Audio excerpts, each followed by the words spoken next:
Okay, part two. Be sure to check out part one to get the full story. This is part two. I will continue. Watching Dune part one and Dune part two at the same time. Insane.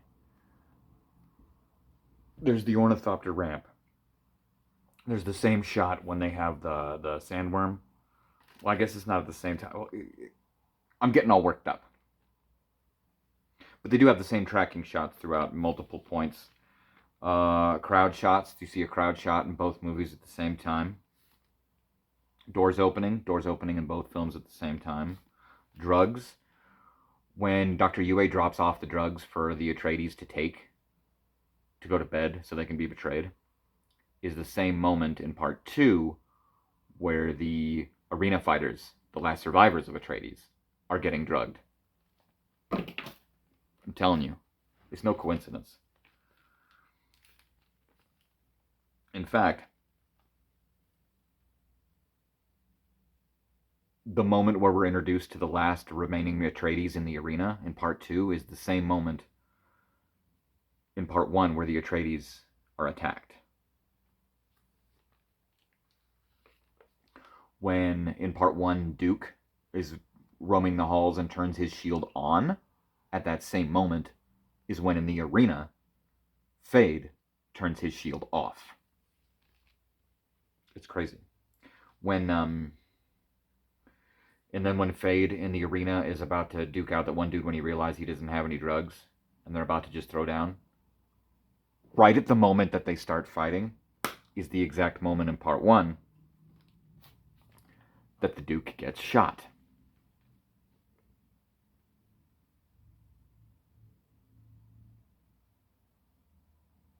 Oh, and when he says,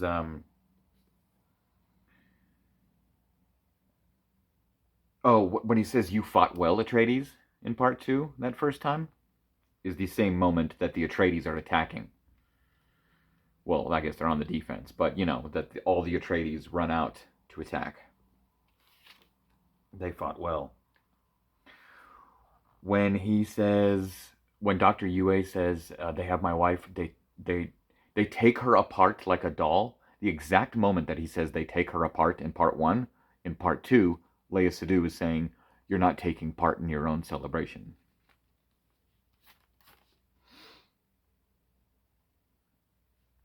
The Battle of Arrakeen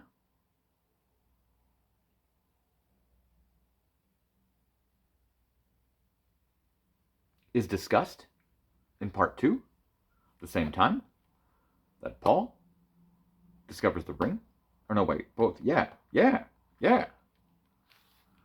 Because when Paul is holding the ring in part two, after he talks to Gurney about the nukes, is the same moment in part one where he finds the ring that Dr. Yue left for them.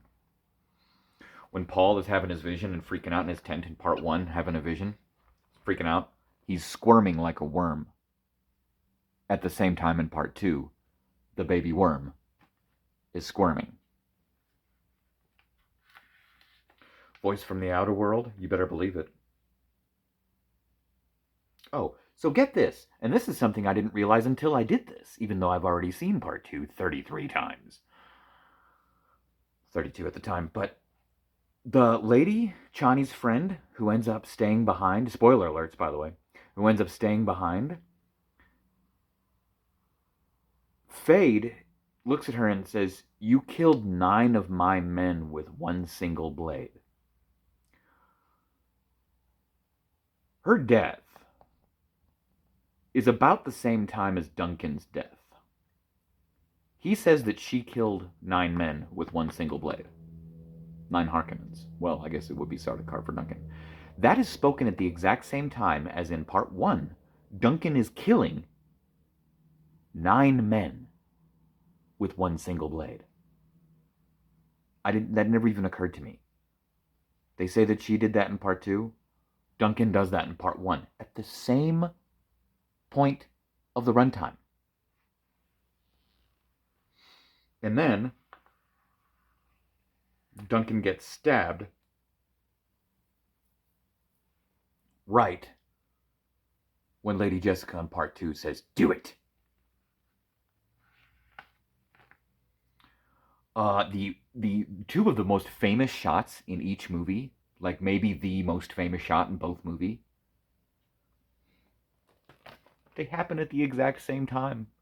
When Baron is coming up out of his oil bath, all covered in oil, in part one, at the exact same moment that his head is coming up on the surface, in part two, it's the shot of Paul walking, heading south, and behind him is the sandworm coming up out of the ground. The exact same moment. That stuff cannot be a coincidence. This is no accident. This was intentional.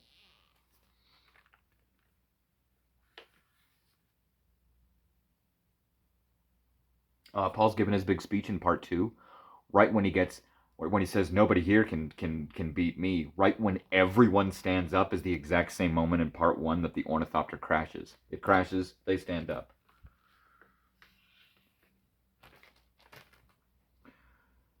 Oh, here's a great one. I love this one. When I was like, some of these are like, there's no way this is so crazy the way this is lining up. Um, in part two, when the Emperor gets the message, drops it on the floor, Lady Jessica picks it up and reads it. When they get that message, which pretty much says, "Hey, this is Paul and I'm alive," when they're reading the "Hey, I'm alive" message from Paul in part two, is the exact same point in part one that Paul is being told in a vision, even a little desert mouse can survive. Paul being the desert mouse, Muad'Dib, who survived, and they're finding out at the same moment in part one that they're saying, "Hey, even a little desert mouse can survive." And then right after they say even a little desert mouse can survive is when the princess, they cut to her saying, Paul is still alive.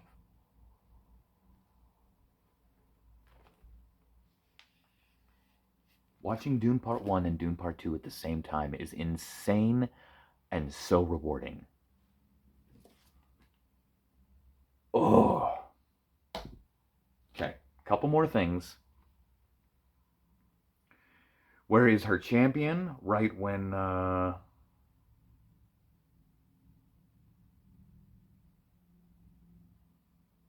yeah.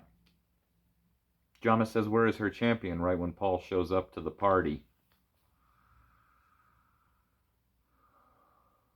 Oh, and then when Paul's having a vision in part one and it says, "When you take a life, you take your own."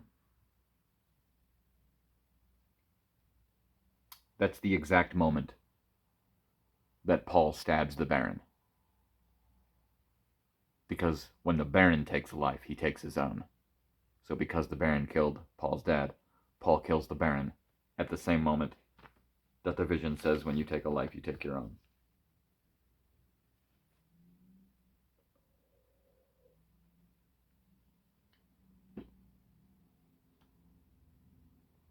Jamis dies, like stabbed,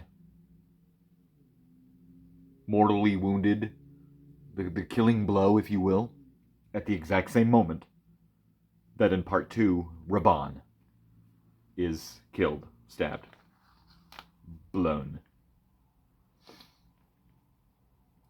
And then we see Jamis's body lying on the ground at the same moment that we see the Baron's body lying on the ground. Like I said before in part one, there's so much more. There are so many things. The editing style, the shot for shot, the tracking shots, the music, the dialogue, the interactions. Watching Dune Part 1 and Dune Part 2 at the same time is something I'm glad I did. Something that was way better than I thought it was going to be. Way more insane than I was expecting. Pink Floyd, Dark Side of the Moon, and Wizard of Oz. Nobody cares about you anymore because you ain't got nothing. On Dune Part 2 and Part 1 at the same time, which is masterfully orchestrated to complement each other and rhyme with one another. It had to have been on purpose, which makes Denis Villeneuve one of the greatest, most genius filmmakers of all time, and it makes Dune Part 1 and 2 two of the greatest achievements in film history, uh, two of the greatest movies ever made, because now I've witnessed what they do to each other simultaneously, and that I can't fathom, I can't put into words. You have to see it for yourself. Watch Dune Part 1, Part 2 at the exact same time. Sync up the Warner Brothers and Legendary logos at the beginning, and you're good to go. It's, man, what a rush.